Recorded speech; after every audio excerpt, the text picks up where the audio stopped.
Assalamualaikum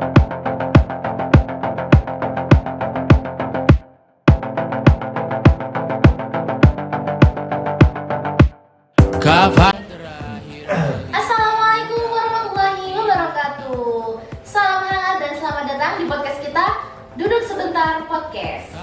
Di tempat ini kita tidak hanya menggali inspirasi ataupun nilai, tapi juga kita akan mendapatkan pengalaman dari tokoh-tokoh yang berdampak.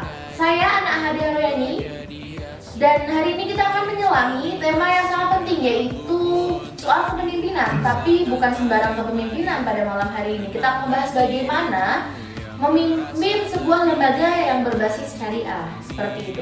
Yang perannya tidak hanya mengelola keuangan, tapi juga menggerakkan nilai-nilai sosial dan kebermanfaatan umat. Kita kedatangan tamu istimewa pada malam hari ini, teman-teman semua yang nonton ada di rumah, yaitu Ketua Badan Pengawas Bank Wakaf, sosok yang tidak hanya berpengalaman tapi juga memiliki sudut pandang yang mendalam tentang peran keuangan sosial syariah. Mari kita sambut, di sebelah kanan saya ada Bapak Agus Suparno. Selamat malam dan selamat datang Bapak di podcast kita. Selamat malam Mbak Ana. Baik Bapak, pada malam hari tadi bagaimana perjalanannya menuju podcast Duduk Sebentar Podcast ini Pak? Alhamdulillah lancar perjalanannya. Baik Bapak. Mungkin kita langsung saja nih Pak, karena teman-teman di rumah udah pada nunggu nih. Kira-kira kita akan membahas apa? Berbicara soal kepemimpinan tadi. Sebelumnya berbicara tentang bank wakaf dan ketua badan pengawas. Boleh Bapak menceritakan singkat saja Pak tentang perjalanan kepemimpinan Bapak dari titik awal sampai dipercaya menjadi ketua badan pengawas di lembaga sebesar Bank Wakaf Mikro ini Pak, bagaimana? Baiklah, terima kasih Mbak Ana atas undangannya di podcast ini. Ini satu waktu yang sangat berharga sekali, karena satu, di samping kita hanya berbicara tentang kepemimpinan, tapi yang lebih baik itu adalah bagaimana kita ini mensosialisasikan tentang keuangan syariah, gitu ya. Jadi sebelum saya bicara singkat tentang perjalanan karir saya itu di sektor keuangan syariah, memang saya mengawali karir ini dulu kira-kira 10 tahun yang lalu lah. Itu ada memang minat saya untuk meneliti tentang ekonomi syariah ini. Kebetulan ada satu program yang dilaksanakan oleh MUI provinsi, yaitu tentang pelatihan dan sertifikasi pengawas syariah. Nah, pada kesempatan itu saya mencoba ikut mewakili dari Kabupaten Tanggamus waktu itu, dan alhamdulillah dalam kegiatan itu saya dinyatakan lulus. Itu saya kira perjalanan saya, sehingga kemudian sudah hampir 3 tahun terakhir ini saya diberi satu amanah, yaitu untuk duduk di atau memimpin badan pengawas di BUMN ini. Baik, baik. Berbicara soal Bank Wakaf tadi ya Pak ya, kira-kira dalam menjalankan peran Bapak nih sebagai ketua badan pengawas, peran strategis ini kan strategis banget ya Pak ya. Kira-kira filosofi atau nilai kepemimpinan apa yang menjadi pegangan utama Bapak sebagai sosok ketua badan pengawas Bank Wakaf? Ya. Sebenarnya filosofi saya sangat sederhana sekali, bahwa memimpin itu adalah melayani, ya. Jadi memimpin itu adalah melayani. Saya percaya bahwa pemimpin adalah pelayan. Itu yang memang yang saya rasakan itu menjadikan diri kita ini bukan untuk kuat-kuatan, bukan, tapi betul-betul bagaimana pemimpin itu menjadi pelayan. Dalam konteks wakaf, bahwa setiap keputusan harus kembali pada kebermanfaatan sosial, itu yang juga harus dipahami. Selain itu keadilan dan berkelanjutan. Jadi, kepemimpinan bukan tentang siapa yang paling kuat, tapi siapa yang paling bisa dipercaya untuk menjaga amanah. Itu saya kira. Baik, luar biasa ya. Luar biasa sekali perjalanan sosok Bapak Agus Suparno ini selama menjalani karirnya sebagai seorang ataupun sosok ketua badan pengawas di Bank Wakaf. Berbicara tadi Bapak sedikit menyinggung terkait kepemimpinan. Kira-kira kepemimpinan itu kan bukan hanya Bapak ini seorang pemimpin, menetapkan target dan mengukur kinerja dalam tim. Kira-kira biasanya Bapak gimana Bapak biasanya menentukan target dan mengukur kinerja dalam tim? Apakah ada sistem penghargaan atau kira-kira ada bentuk apresiasi apa gitu yang Bapak lakukan kepada kinerja tim tersebut?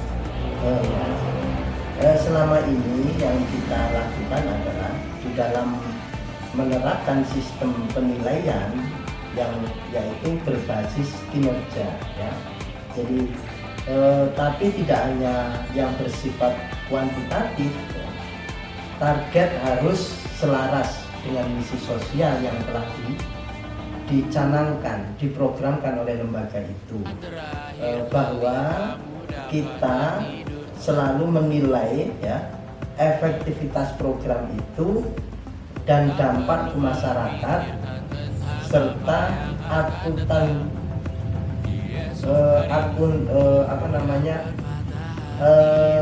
kepercayaan ya, terhadap masyarakat dan akuntabilitas laporan itu juga sangat penting ya, dalam sebuah lembaga keuangan. Berbicara tentang mengukur kinerja tim tadi ya Pak ya, kira-kira sebaliknya nih Pak, karena tadi Bapak mengukur, memberikan ataupun menerapkan terkait penghargaan ataupun apresiasi pada sebuah tim.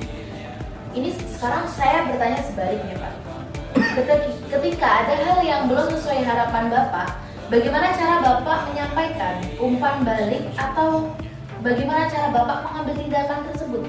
Jika setelah Bapak tadi ya Pak, Bapak memberikan penghargaan ataupun apresiasi, tapi ternyata tidak sesuai harapan Bapak terhadap kinerja tim tersebut, kira-kira apa yang Bapak ambil tindakan?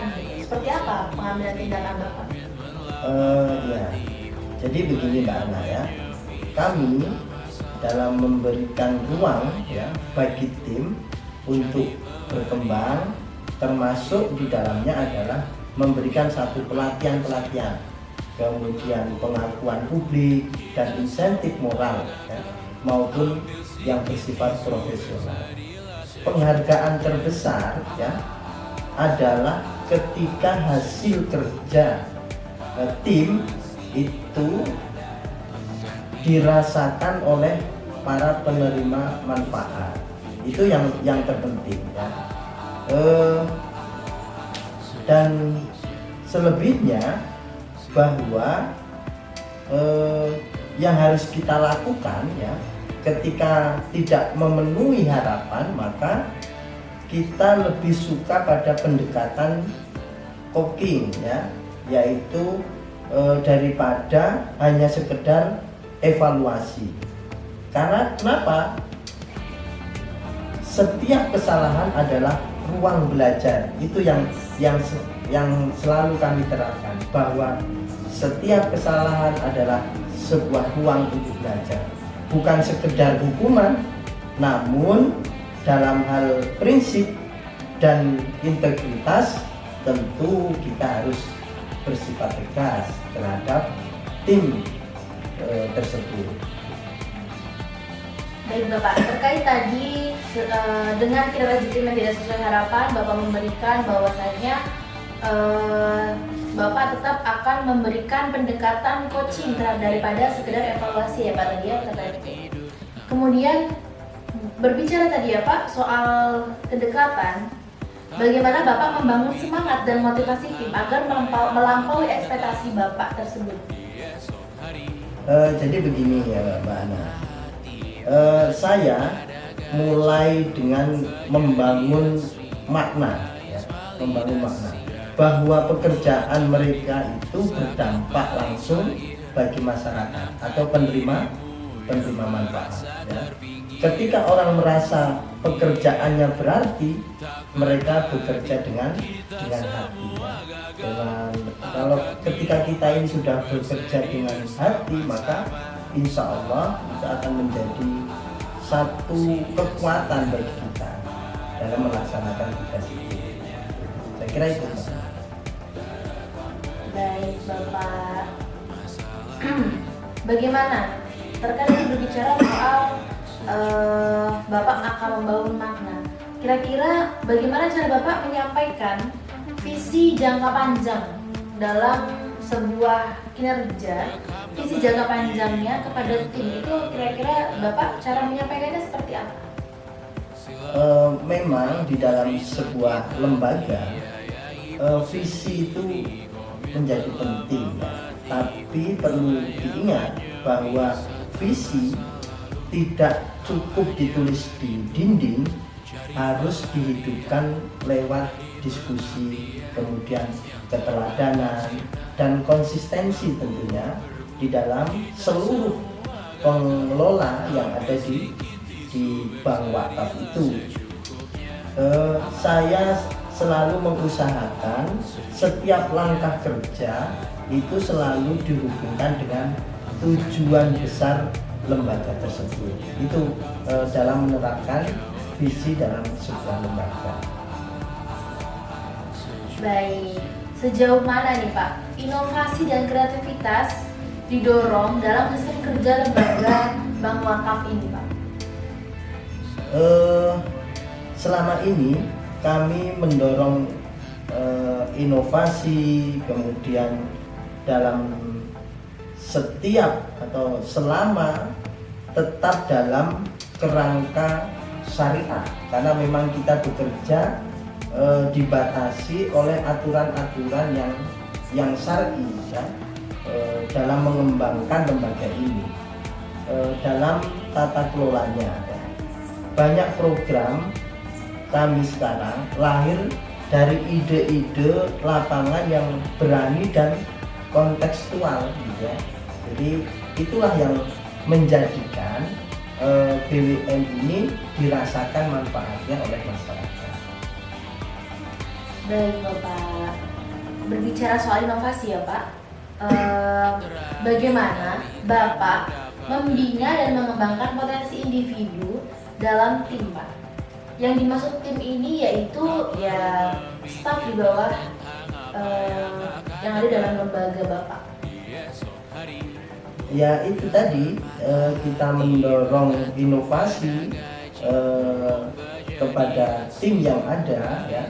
Kemudian juga kita tidak membatasi mereka selama masih dalam koridor syariah, tentunya itu.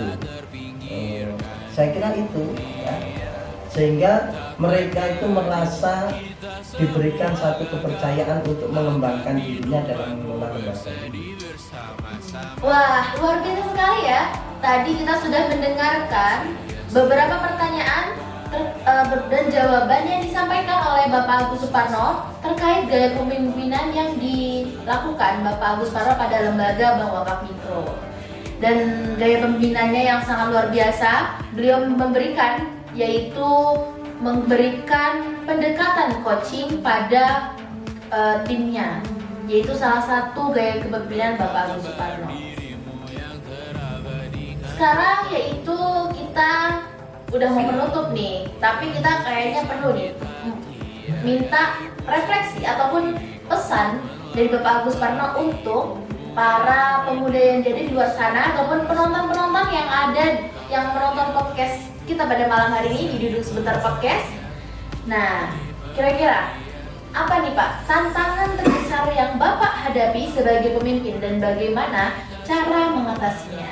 Ya, terima kasih Mbak Ana. Jadi ketika kita bicara tentang tantangan ya, jadi tantangan terbesar kita adalah menjaga keseimbangan antara profesionalisme dan nilai-nilai spiritual ya. Karena kenapa? Karena dunia keuangan itu cenderung hitam putih ya. Tapi wakaf ini bergerak di zona abu-abu yang memerlukan satu kebijaksanaan yang betul-betul harus dijiwai oleh jiwa spiritual tadi. Itu saya kira itu. Baik. Jadi kita tetap perlu seimbang ya. Kita perlu seimbang dalam antara profesionalisme dan juga spiritual. Kalau misalnya kita berbicara soal syariah ya Pak ya, seperti itu. Terakhir, 2 pertanyaan terakhir dari saya Pak. Ada 2 pertanyaan terakhir, yaitu yang satu, pesan apa yang ingin Bapak sampaikan kepada calon pemimpin muda di sektor sosial keuangan yang berbasis syariah? Kira-kira ada nggak nih pesan yang ingin Bapak sampaikan nih pada calon pemimpin muda yang ada di luar sana yang nonton podcast kita pada malam hari ini? Baiklah Mbak Ana, jadi kita harus menyadari yang pertama bahwa pemimpin itu bukan soal posisi ya. Pemimpin bukan soal posisi, tapi adalah soal peran. Itu yang harus sama-sama kita pahami. Latih diri Anda untuk bertindak berdasarkan nilai, bukan hanya target ya. Karena dunia butuh lebih banyak pemimpin-pemimpin yang berani jujur dan bertanggung jawab. Itu aja pesan saya untuk para calon pemimpin yang saya tanyakan, terutama dalam pengelolaan keuangan syariah. Gimana nih teman-teman para calon pemimpin muda di luar sana? Pesannya Bapak Agus Suparno malam hari ini harus kalian simpan baik-baik. Oke, peran terakhir Pak. Peran terakhir ini masih berhubungan dengan gaya kepemimpinan lagi nih Pak. Apakah ada hal lain yang ingin Bapak tambahkan terkait gaya kepemimpinan Bapak? Tadi dengan gaya kepemimpinan Bapak tentang menggunakan pendekatan coaching, kemudian growing people. Nah, kira-kira ada yang ingin Bapak tambahkan nggak terkait gaya kepemimpinan ini? Ya, Mbak, sebelum podcast ini kita akhiri, ada satu pesan buat kita semua bahwa pemimpin yang baik bukan hanya bicara hasil ya. Pemimpin yang baik bukan hanya bicara hasil, tapi juga proses ya. Prosesnya harus kita lalui dengan baik. Ya, lebih-lebih adalah nilai-nilai Islam ya. Kenapa? Karena dengan nilai-nilai Islam itu memberikan kita panduan moral yang luar biasa untuk memimpin secara adil dan berkelanjutan. Itu ya. Jadi beruntunglah kita semua ya, di dalam hal ini kita diajarkan satu kepemimpinan ya yang dicontohkan oleh Rasulullah SAW. Saya kira itu Mbak Ana, dan sebelum saya akhiri ini sekali lagi saya ucapkan terima kasih atas kesempatan ini, dan mohon maaf ini kebetulan memang saya ini agak kurang sehat ini ya, batuk terus ini, tapi mudah-mudahan apa yang sama-sama kita obrolkan pada kesempatan malam hari ini bermanfaat untuk kita semua dan bagi calon-calon pemimpin di masa yang akan datang. Terima kasih Mbak Ana. Baik Bapak, terima kasih banyak Bapak atas waktunya dan pemikirannya yang luar biasa pada malam hari ini. Banyak pelajaran berharga ya yang bisa kita ambil tentang bagaimana menjadi pemimpin yang bukan hanya tegas tapi juga punya nilai. Bagi para pendengar, semoga obrolan kita hari ini bisa menginspirasi terutama bagi teman-teman semua yang mendengarkan podcast kita yang sedang bersiap memimpin di bidang apapun, terutama di bidang syariah. Sampai jumpa di episode berikutnya. Kita tutup. Terima kasih Bapak. Selamat malam. Semoga nanti perjalanan pulangnya selamat sampai di tujuan. Terima kasih banyak. Baik, kita tutup. Selamat. Kita bisa say hi kepada teman-teman di luar sana.